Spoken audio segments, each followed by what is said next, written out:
Hey Vegas, welcome back to Vegas Realty Check, your local Las Vegas real estate news show. I'm your host, Trish Williams. And I'm your co-host, Tiana Carroll. And welcome back. We are in, what is today's date? The 20th? 20th. 420. Oh, hey, 420. Tiana likes that date. Tiana likes 420. No, I'm just joking.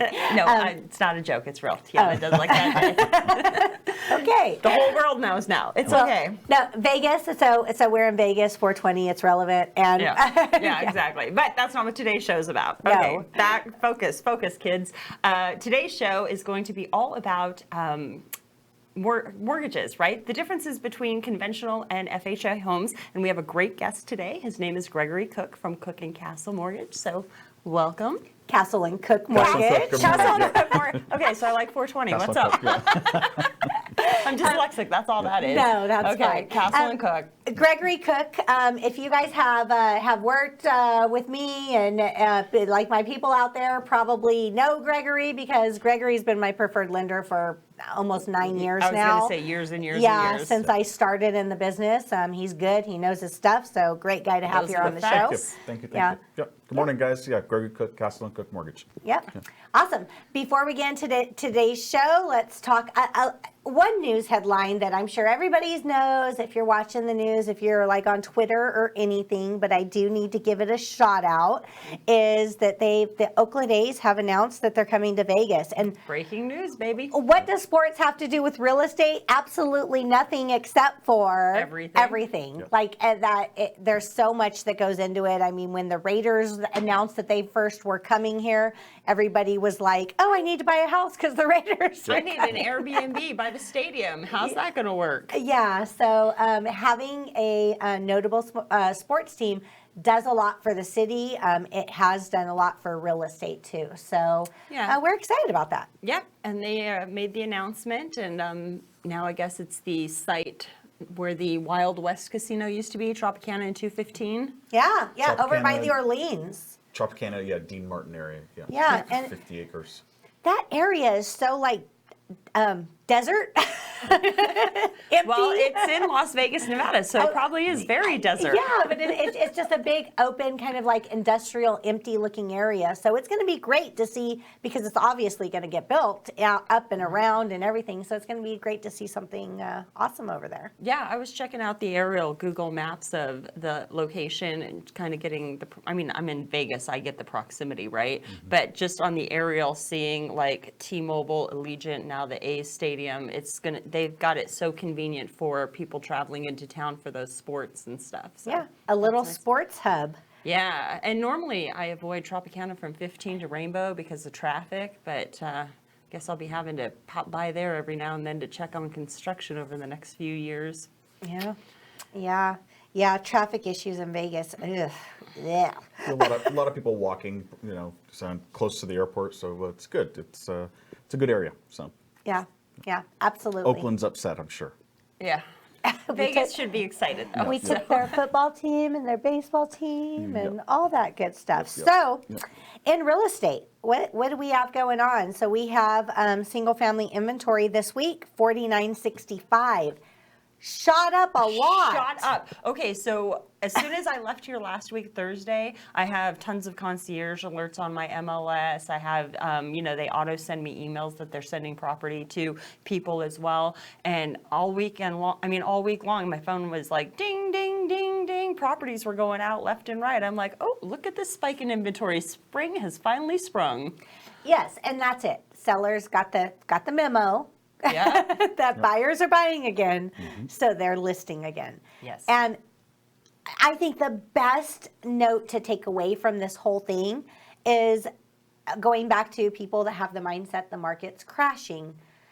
In order for it to crash, people would have to actually drop their prices or be willing to drop their prices. And what we've seen over the last 6 months was that once prices got to a certain low, sellers said, never mind, I'd just rather not sell. Right. So that can't make a market crash because no one's going to sell the homes for a lower price. They're just going to stop selling. Right. And that is exactly what we've seen. But now that buyers are buying again and paying reasonable prices again, and we're seeing multiple offers again, sellers are ready to sell again. So a crash can't happen if people just are refusing to sell. Yeah, we had a townhome with 18 offers Oh this my week. goodness, wow. Yeah, yeah. No, there's activity again. There's Absolutely. activity. Yeah, there is activity again, and so much new we've been the busiest construction. we've been in 3 months. Yeah. Easily, three Oh, and a half months. Yeah. absolutely. lots of new loan applications, and that's, hey, you're on the front line right there. Like that's when we know it's about to Yep. start. Starts Absolutely. with the loan apps. Yeah, when Yeah. they started depleting back in fall, we were like going, oh, okay, so Yeah. we're slowing down. Loan apps are down, then the sales are going to follow. So yes, that is definitely the front line. Price decreases 71. Oh my gosh, people are just not. They're done. They're done dropping prices. Yep, price dropping is over. We are now just stable, and this is what market value is, and things are even appreciating. Like we've said a few different times in the show, we're gaining about a 1% appreciation since, I think, was it January or February? Mm-hmm. So, And better. Yeah, and Gregory, we had those price decreases were in the thousands. Yeah. Last Minimal, year. minimal. They were like, whoosh, Yeah. everything's slashing. So we were. Oh, so was that the market crash? that was. No, Oh, dang it, I missed that was it. Yeah, that quarter, that last quarter a bit, and that was what people absorbing, they're shocked by the high interest rates, and then now they're kind of, Can we okay, quit this is the calling new them norm. high interest rates, Yep. though? they're Higher 'cause than they're the low. last decade. They're so, higher than free money that we had Yep. for a while. Absolutely. But it's like if you're watching online, like where's the crash? Tell me what's going to crash. Tell me what's gonna, it already happened. Yep. Oop, I Like missed it. we missed it. Like no one knows when it's going to happen. So exactly timing that. But again, even when all this stuff was happening, I just didn't see it, and I don't see it in the news. People, please, like stop listening to them. They're They're just behind. they're behind. So I heard a report yesterday about prices falling, but we are coming out of this unless nationwide they're hitting what we were already through, which is very much a possibility. I work in Vegas. You're like, it's all, that's it. That's what I pay attention to. No, I mean to slightly pay attention to national, but here, here in Vegas, we're local here, so we have our own market, and in our market, we're picking up. We're Absolutely. not going backwards now. So the reports they're saying that we're dropping now are very inaccurate. Right. Well, it doesn't sell a news cycle if they're reporting there's not a crash. They want to report something, and so but they're behind, and so we know what's going on. So And they're going to be disappointed when we have a recovery. We're recovering now. We're in recovery Yeah, mode. we're recovering. So Didn't even notice it. yeah, sold last week. 602. Yeah, 602. I like it. Yeah, that was everything total. So I broke it down into single family, which was like 486 for just single family homes, 602 for everything else. But still, that's a good number. I like sales. Yeah. Yeah, and that number is just going to go up because we have lots of buyers and now we have more stock. Look at us pushing 5,000. I love it. Yeah, no, we're good. I think this is a good, healthy market that we're in right now.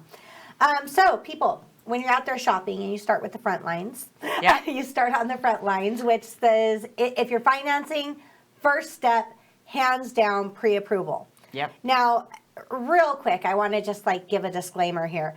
Realtors aren't asking you for a pre-approval just to say like, you don't have enough money and I want to make sure you have enough money. I don't think you can afford this or anything like that. I've heard like some really bad things around that. Right, some misconceptions on why we need it and Yeah. why we want it. Right. The reason why the pre-approval is the first step is there are so many factors that can change the amount that you're purchasing for. There's some things that you need to get worked out with the lender up front, which is how much down, how much your payment's going to be, how much all of this stuff is. What number are we shopping for? Right. You can go on your little Zillow estimator, and that's an inaccurate number because it could have different rates, it could have different down payments, it could not be taking into consideration HOAs and property taxes. I mean, there's so many things out there. We need that pre-approval to know exactly where we're shopping, because if not, we're working backwards. Exactly. Yeah. And you can't even make an offer without a pre-approval letter. Nobody's going Exactly. to accept an offer unless they know you're a viable buyer. Yeah, no, they won't even review your offer. And really, if a home, especially now that the market's picking up, if you see a home, you love it, you want it, and you want to make an offer of it, then apply for a pre-approval. It's probably going to be gone, or it could be gone very likely by the time that you get that your stuff situated. Right. and some homes, you and I have had this, they won't let you in the door.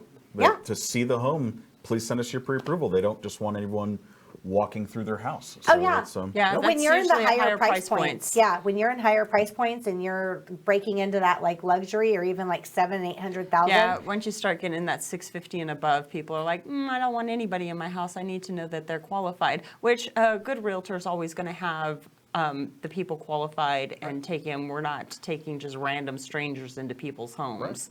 Right. So, But yeah, they want to see that pre-approval. They want to know you're not just in their home to, add things to your and it's vision board. also safety for the realtor, right? There's unfortunately been incidences in the valley where realtors have been attacked or what have you. At least if they have a pre-approval letter and you're talking to the lender, there's been some confirmation of who this individual is. Absolutely. Yeah, and homeowners, safety for the homeowner as well. Definitely, definitely. So it's not that we're just like, we're not helping you, we want your letter.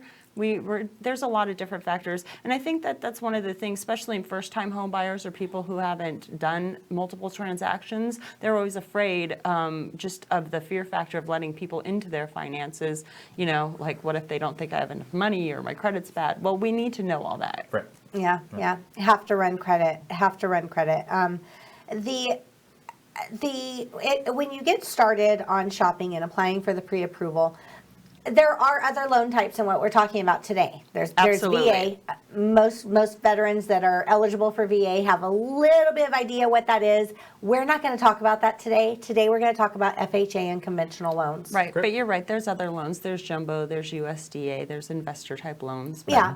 For Yeah. the most part, the average that buying a house is always going to be VA or conventional. Those are Correct? FHA, the two conventional. most Did I common. say VA? No worries. Okay. The two most, the ones that the majority of home buyers are Absolutely. using are FHA or conventional when they're purchasing their home. Yes. So let's talk about those and let's talk about the difference because this is something I'm often explaining to people when they're trying to make the choice between the two. Right. So what are the differences, including like what they are and different terms that they have. So let's start in the beginning. Sure. So- FHA loan.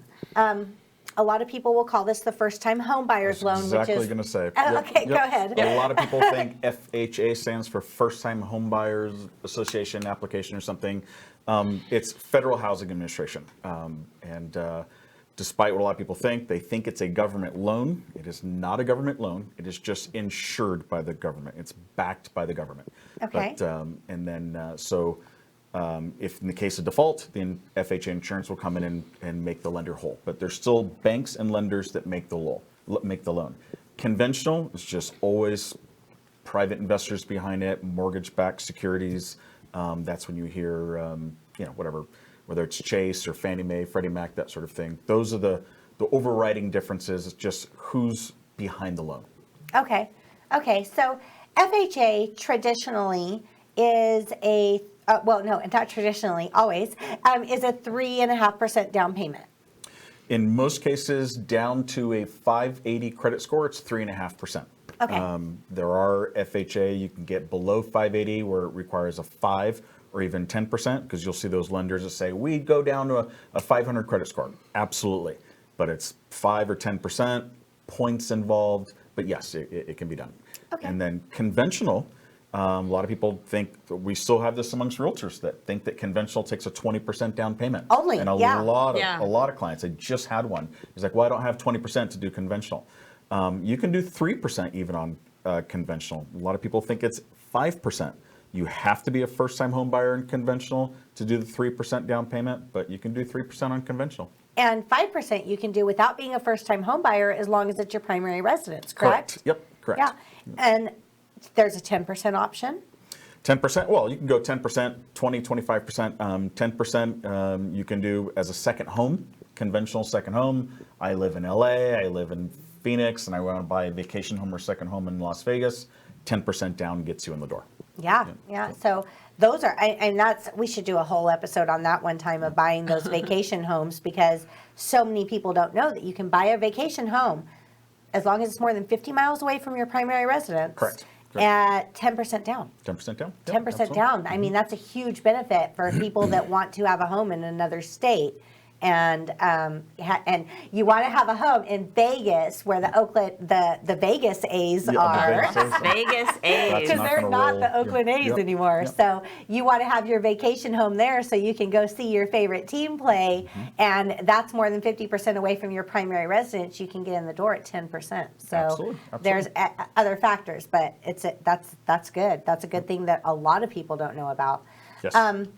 Now, when people are making a choice between FHA and conventional, how do they, what are let's start with FHA. Yes. What are the benefits of doing FHA?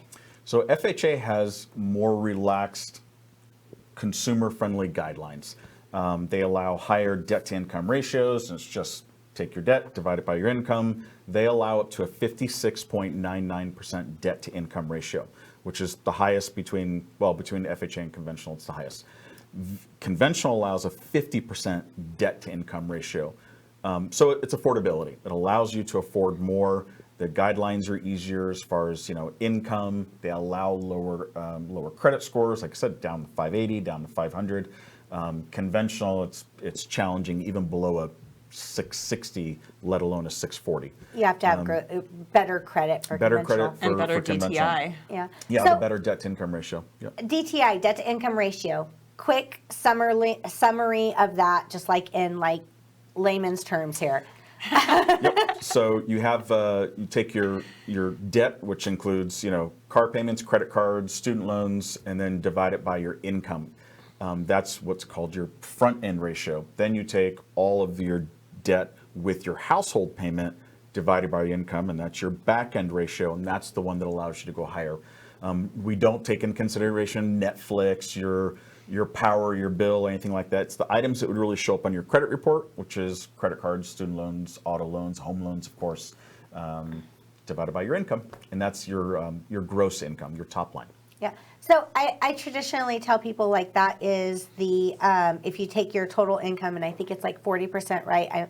40% of that is if you divide it by 40, that's how much of a house payment you can afford, right? Well, that's the lower number, yeah. But The 40% is the lower but number. You can go higher than that, yeah. With FHA, you can go 55 or 56.99. 56.99. So that's an easy formula to do, really. You take that. Let's get into math teaching here, because I'm a good math teacher. Let's make this, We're so good at numbers. Because I'm so good Just at this. kidding. But no, you take your total income, your gross income. Gross income. Right? Gross income. And this is taking all the other factors out, just to kind of simplify things. Your gross income, and you take that times 0.5699, and you can get an estimate of what you can afford for a mortgage payment. Yeah, you could do that. Yeah. Lots of other factors. Talk to a lender. That doesn't mean that you're pre-approved, but that is a very good guideline and estimate. It's a of how you jumping off can- point for sure. You brought can up get you brought up that. a good point about what you see on Zillow. It says, "Oh, my payment should be X." I hear that all the time. The problem is on that is it's taking the perfect scenario, which is I've got a 760 credit score with a 20 or 25% down payment, and it's not showing you taxes and insurance, because we get this all the time. They say, "Well, I saw online it said this house payment should be $1,500. Okay, if you did a 20% down payment and that's just principal and interest, not your taxes, insurance, and mortgage insurance. So yeah, it's just something to consider. Again, start with your lender, start with your realtor, talk to your lender. It's a perfect scenario, what you're seeing a lot online. Yeah, and those are those calculators they have out there are calls to action. That's Right. that's Zillow's marketing Captures. scheme to get you to call them, to capture the lead, to send them to their realtors that are paying them to get your phone number. There's a whole cycle there. Those are calls to action. They look great because Right. they're trying to get you to call and then get more information. So definitely, there's no special thing that they have access to that we don't. It's all the same stuff there. Right. Real quick before you go, because you did mention the mortgage insurance. Now, there's a difference in the longevity of that insurance on both Absolutely. FHA Yep. and conventional. Will you explain Absolutely. that to us? Good question. Huge difference. Yeah. And so FHA changed, it might have been 8 or 9 years ago, where so there's mortgage insurance anytime you don't put down 20% on a conventional loan. On FHA, there's always mortgage insurance. You could put down 50% and you would still pay mortgage insurance. And FHA changed it about 8 or 9 years ago, where you'll have the mortgage insurance on your loan for the life of the loan. On FHA, it used to be where it would go away after a certain time. Yeah. So the factor on FHA is it just reduced, it's 0.55, but it's on there for the life of the loan. That's one of the cons, the negatives of FHA is it's on there forever. On conventional, it goes away, it'll drop off when you're at a 78% loan to value, which takes place around the 11th year. Sometimes sooner. I've seen it happen after 2 or 3 years. That you'd have to refinance them. Yeah. You'd have to refinance. So, because we do get that. There's like, well, my house value has gone up 20%. You said my mortgage insurance will go away. Well, your value has gone up, but you haven't paid down 20% equity. So if you want to do that, then you have to refinance out of it. Okay. So because yes, we tell people all the time, the Vegas market went like this for the last 20 years. It's flattening out now. So, if you want to get out of that mortgage insurance, whether it's FHA or conventional, you either need to pay it down. If your value goes up, you'll have to refinance out of it. So I just learned something that I didn't know before, because I thought you always had to refinance out of it no matter what. Nope. So if you have a conventional loan and you have a good rate, let's say right now, good rate, just say, we're just going to say like 4 or 5, right? And rates are, you find yourself in 11 years and rates are 7. Right, absolutely. Right? But you have that equity. You've gained that 20% equity, 22 point something percent, to be exact. But you've gained that equity over the last 11 years. Yep. You don't have to refinance. You don't. can keep your interest rate and drop the MIP. Correct. So you call, you take your mortgage statement and you look at your original balance versus what your balance is, your original purchase price versus what your balance is now. And if you're at 78%, just call the lender. They're going to do what's called an AVM, automated valuation model. They'll kind of confirm value because they do want to know that it hasn't gone down. And if you have that 20%, 22% equity in it because you've paid it down, they need to release it. They'll release your MI without a refinance. That is on amazing. Conventional only, not FHA. At FHA, you have to have the duration of the loan. Yep. Or obviously refinance into a conventional loan down the road. Right. Now I'm going to ask you a question that I hear all the time. I know the answer to, but I'm going to ask you. Mortgage insurance, is that the same as homeowners insurance? we do get that question all the time. So Yes. Homeowners insurance is your farmer's insurance, fire, flood, catastrophic. Please traditionally don't make a homeowner's insurance claim just for a leaky roof or something like that, because your premium's going to skyrocket. Yeah. Mortgage insurance is exactly that. It's insurance on the mortgage, but it's not insurance for you. It's insurance for the lender. It's not Aflac. So it's not going to make your payment, and it's sad because we had a lot of pay off your mortgage if something happens. We had a lot of people, back in the 2007s, they're like, oh, well, I have FHA, and so I can't make my payments, so you're just going to pay it off, right? So that insurance is there to protect the lender. The insurance company makes the lender whole to a certain valuation, and that's insurance for us, unfortunately not for the homeowner. Right. And I always explain MIP, PMI, whatever they call the mortgage insurance, as junk fee. I mean, I know technically that's not what it is, but in my eyes, it benefits you none. Right. Has no benefit to you whatsoever. There's nothing that does to protect you or help you. So in my eyes, that's just a junk fee. And that mortgage insurance can be $100, $200, $300 extra on your payment every month. Yep. So, and that is one of the differences between FHA and conventional. FHA is a little more democratic about it. So if you have a 580 credit score, your mortgage insurance factor on FHA is the same as if you have a 760 credit score. So it's always 0.55.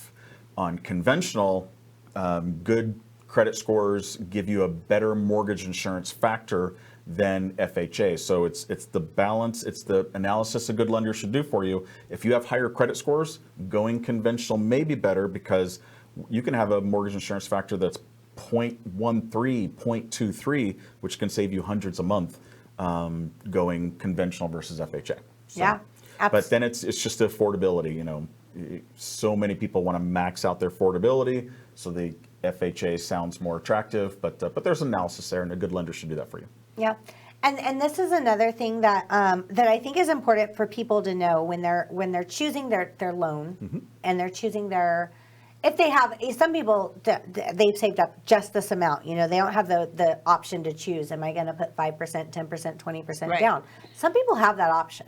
And I think that one of the biggest factors to review in that is what is your rate of MIP or PMI going to be? Absolutely. Because which one is MIP, PMI? I always confuse them.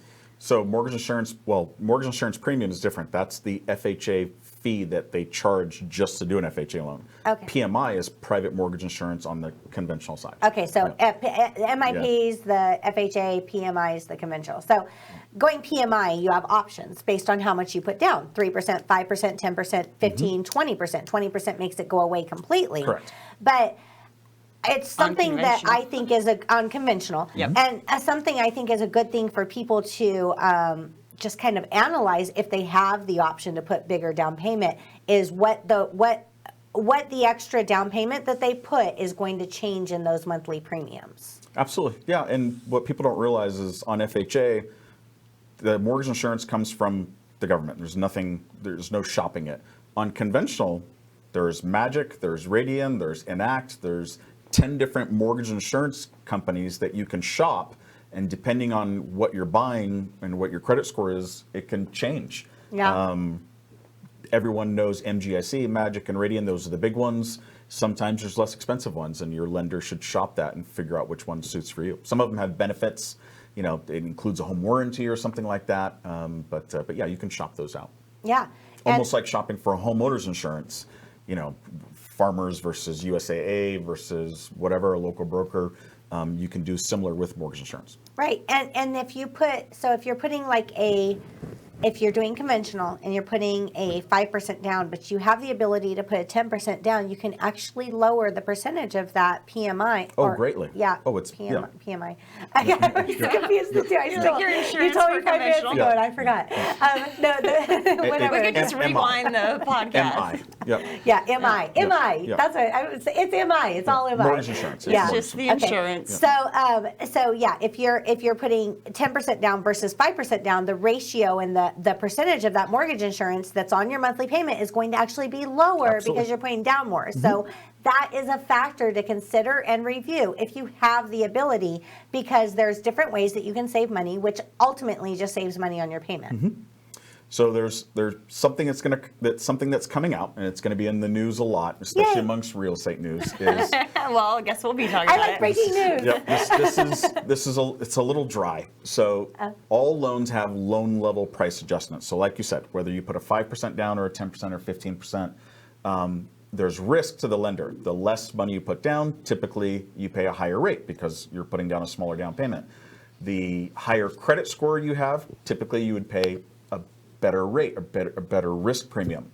So there's something coming out now where they're trying to help out homeowners that have lower credit scores and lower down payments so that their risk factors are actually going to be better than people who have higher credit scores and a higher down payment.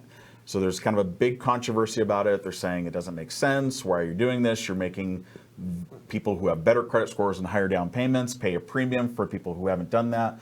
So it's coming out in about a couple of weeks. So if you have shopping that you want to do right now to get in there, and you're in one of those higher credit scores, stronger down payment, get in now. But if you have lower scores and a lower down payment, those premiums are going to be better for you coming out very soon. Wow. So it's you know how we have uninsured motorists. You're like, why am I paying insurance for other people on the road who don't have insurance? So it's a little bit like that, where I'm going to say those of us, I have very good credit. And so those of us at the higher This credit panel scores. has good credit I'm sure in we general. have good credit. So if we all got new loans now and higher down payments, we're going to sort of subsidize. Subsidize the lower down payments with lower credit scores. So. Of course. So it's coming out. You're going to see Facebook posts about it, TikTok posts. They're going to throw socialism words around everything, but it's just what's coming down between Fannie Mae and Freddie Mac. So. Well, the rest of the world turned upside down, so why don't mortgages also? So. It's all sideways. It's fine. sideways. Whatever. We're going to deal with it. It's going to be fine, people. That is great news for the people coming in Yes. that are first-time home buyers. A lot of first-time home buyers, and the Absolutely. younger generation. They do need they do need something because I've been saying it was only a matter of time before they're rolled out some kind of program Absolutely. that was going to help them with the hit of the rates changing. Yep. So this Competing against investors and the hedge funds, it's going to help those. We need that for our teachers and people moving into the market that need a little bit of help. Yeah, this is ultimately it. So things change. It could change again. So we'll see how the cycle goes. But are you wrapping it up? We're ready. No, before We're we wrap ready. it up, I do want to ask Greg a question because I want our listeners to know we're in the business. We have a rudimentary knowledge about it, but. Everybody's thinking mortgage for buyers. Mortgages affect sellers too when they're accepting offers, and there's certain things that can change factors like their contribution, different contribution amounts, or if they're going to accept a FHA versus conventional. Will you really quickly give us a quick 411 on that so we have an information out there for our So clients? seller contribution on FHA can go up to 6%. So 300,000, 6%, you can pay 18,000. Conventional, it starts at 3% for a 5% down payment. 10%, you can do a 6% seller contribution. You can go up to 9% if you're doing 20% or more.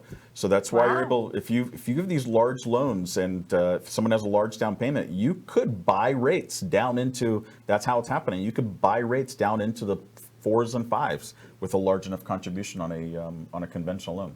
Yeah. Close on an FHA. And quick note that I found out that a lot of people don't know this. I thought it was like common knowledge, but if you're getting you get those closing cost credits, right? When you're writing them into the offer, I want $20,000 closing cost credit, whatever it is. Right. You get these. There's a limit based on the type of loan you're getting. Right. So even if the seller says, "Yeah, I'll give you $20,000," but your loan says you can only get 10.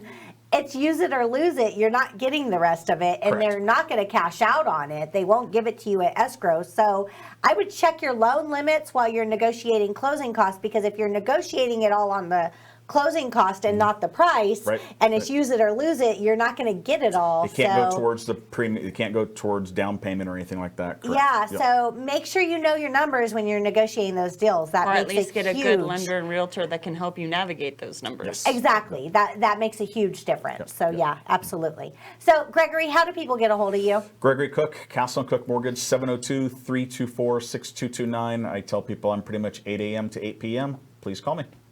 Yep. And All right. Tiana? I'm not 8 a.m. to 8 p.m. I'm more like 10, 11. I'm like 10 to 10, 11 to 11. But if you want to get a hold of me, you can text me at 702-379-9948.